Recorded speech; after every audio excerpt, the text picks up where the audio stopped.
graça e paz. Estou aqui para trazer a primeira aula do nosso curso O que fazer no dia da crise. Sim, isso mesmo, o que fazer no dia da crise. E a primeira aula tem como título Mantenha a sua confiança no Senhor. Eu acho muito interessante trazer primeiro esse título, Mantenha a sua confiança no Senhor. Por quê? Porque no dia da crise precisamos, primeira coisa, nos lembrarmos do Senhor. Antes de tentar ver o que diminuir de renda, o que diminuir de rancho, sei lá que, a primeira coisa é manter a nossa confiança no Senhor. Você sabe, a própria Bíblia diz que Jesus Cristo, no deserto, ele alimentou 5.000 pessoas com apenas 5 pães e 2 peixes. Irmãos, isso era uma grande crise. Percebe? Isso era uma grande crise. Mas Jesus ele não ficou perturbado, perplexo, o que fazer aqui, lá. Não. Ele apenas perguntou lá quem tinha algo, trouxeram um menino que tinha 5 pães, 2 peixes, ele multiplicou, acabou. Então, no dia da crise, a primeira coisa que nós precisamos fazer é manter a nossa confiança no Senhor. É a primeira coisa. E, querido aluno que está aí me acompanhando, eu preciso te falar uma coisa. É certo que a crise, ela virá. Talvez você já está enfrentando uma crise agora, quer seja a crise financeira, ou talvez uma crise nas suas emoções, seus sentimentos, que eu chamo da crise emocional. Teremos isso também mais em frente, nas aulas que darei mais em frente. E por favor, se inscreva no meu canal, ative o sininho, para que você esteja a par de todas as coisas. Então, a crise ela virá, é certo. Só que eu costumo dizer o seguinte, que a crise ela não é feita para vivermos nela. Não. A crise é uma estação. Apenas vem para que a gente passe por ela. Não é para você ficar na crise. Então, não fique preocupado se estiver enfrentando uma crise. Não. Descanse, mantenha sua confiança no Senhor. Talvez se perceber que essa crise ela vem para ser um habitat. O que é isso? A crise vem para permanecer. Isso agora é perigoso. Por quê? Porque a Bíblia diz que o Senhor se fez pobre para que pela sua pobreza possamos enriquecer. Então, não permita viver a vida debaixo da crise. Mas entenda uma coisa, a crise é uma estação. Ela vem para que você passe por ela. E a crise é como se ela vai servir também como uma escola. Por meio da crise, o Senhor ele vai te ensinar tanta coisa. Ele vai te ensinar também para que no dia da provisão você saiba desfrutar da provisão. Não só, entenda também os que estão na crise.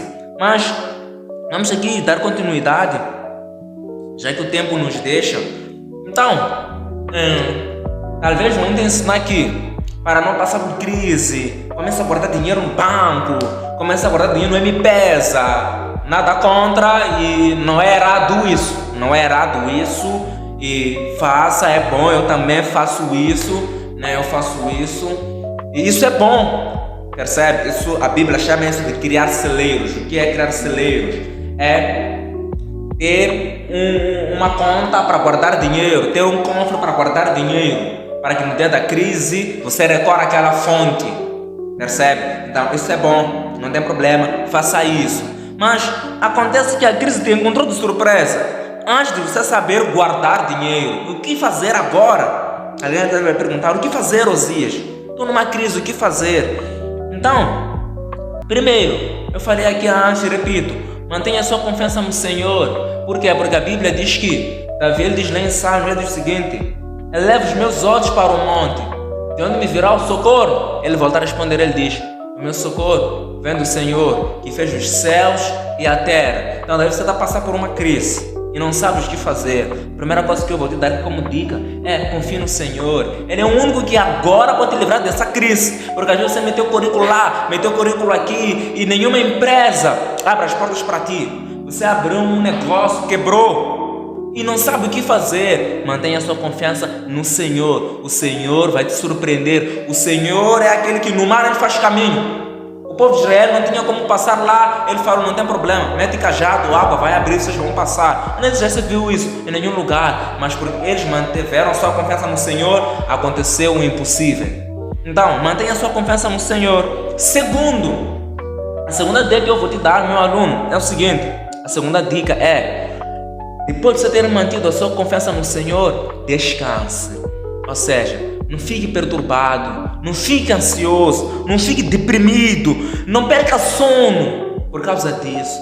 Porque eu te pergunto, meu aluno, por mais que você esteja ansioso, por mais que você fique tão preocupado, isso vai resultar? Não vai.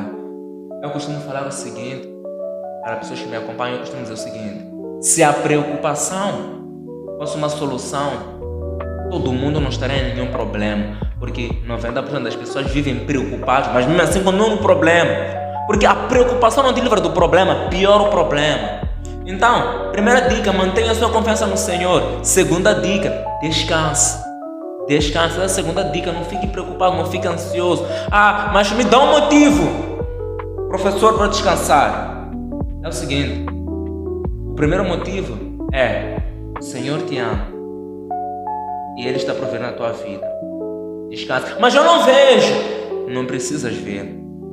O Senhor, Ele age. Apenas creia. O que é fé? Fé é crer mesmo sem ver. Crer mesmo sem ver. Então, descansa. E terceira recomendação, aí que eu vou dar a ti, o meu aluno, para fecharmos. Depois de você manter a sua confiança no Senhor, depois de você ter descansado. Terceiro, agora ore. Ore. Às vezes as pessoas falam, orar o que? Para levantar lá, vai lá, meter currículo lá, vai lá, orar o que? É verdade, sabe? Quando você começa a orar e depois de orar você levanta, vai meter currículo na direção do Senhor, você vai meter currículo na empresa certa. E aí você será contratado. Por que muitos vão vagando? Já fez 50 cópias de currículo, meteu em vários lugares e mesmo assim não tem trabalho. Porque não orou, não procurou ouvir do Senhor.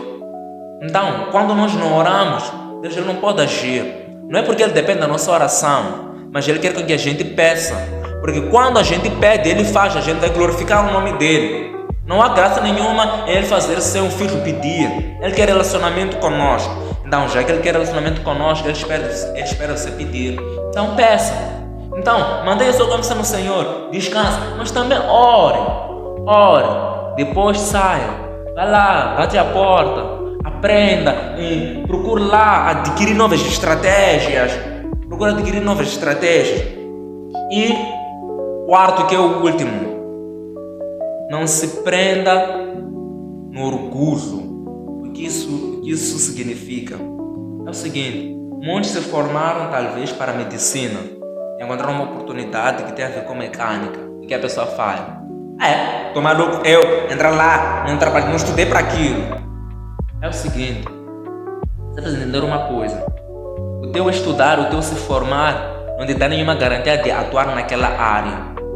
Então, livre-se do orgulho e agarre as oportunidades que vêm a ti.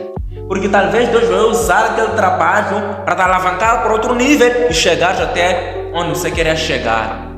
Percebe? Então, não se prenda nesse orgulho de não, eu estudei contabilidade, não posso agora vender perfume. Por acaso você não sabe que grandes empresas começam pequenos? Então, não se prenda nesse orgulho. Percebe? Então, às vezes as pessoas vivem na crise. Por quê? Por causa dessas outras coisas que eu deixei aqui. Não confia no Senhor, não descansa, não ora ao Senhor. E é preso no orgulho. Não, eu sou designer, então eu tenho que trabalhar nas empresas que tem a ver com designer. Mas acontece que foi dada uma oportunidade para você trabalhar numa gráfica. Não quero gráfica. Livre-se do orgulho. Então, vou deixar aqui essas 4 dicas e volto na segunda aula para podermos avançar.